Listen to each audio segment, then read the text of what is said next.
Cooling off Yellowstone, one of the world's 21 supervolcanoes. Is NASA playing with fire?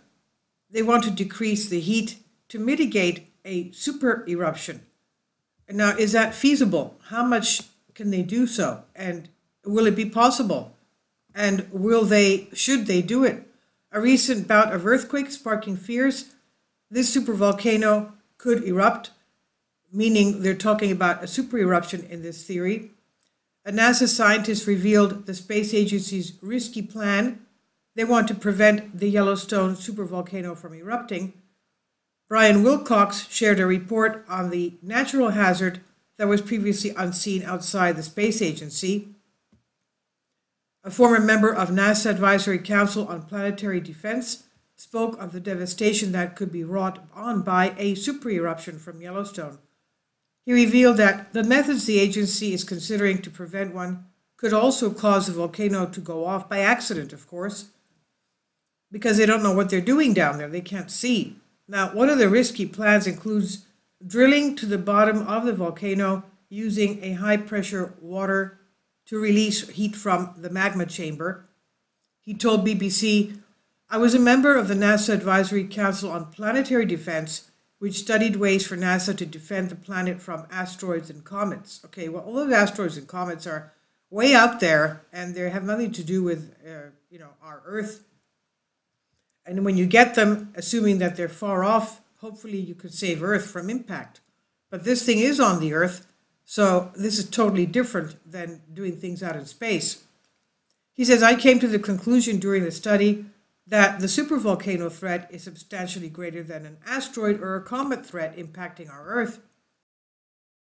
Kindly support my Patreon account. The daily posts are 5 videos daily, and they are totally different from what I have on my YouTube channel.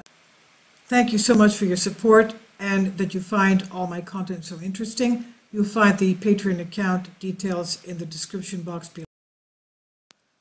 There are over 21 supervolcanoes on the Earth, and they have the potential to erupt, having major effects on our global climate. Devastating, of course.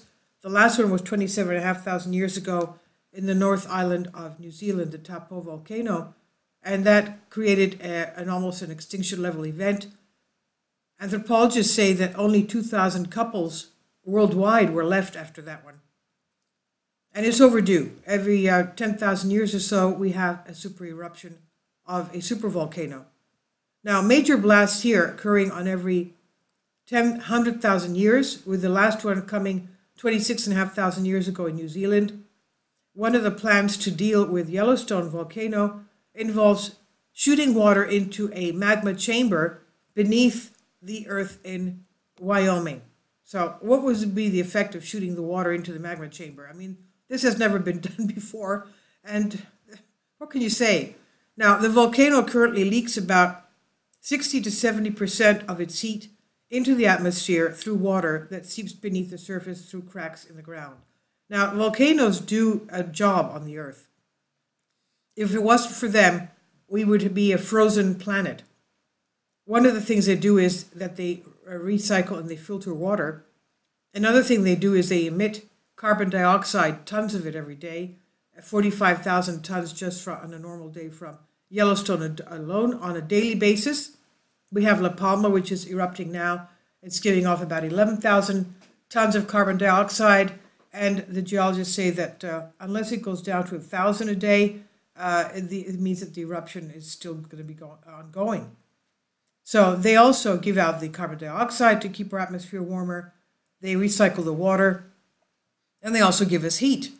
Now, that's the job they do, but of course they can also bring up volcanic winters, which is to be mitigated.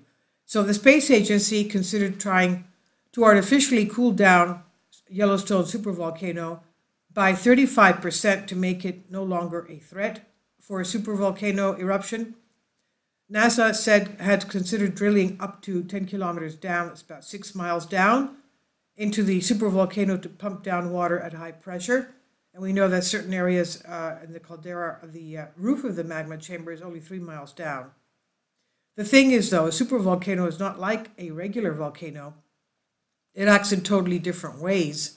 And if you do something to the roof of the magma chamber of a supervolcano, there's no telling what that can do to the supervolcano's eruption.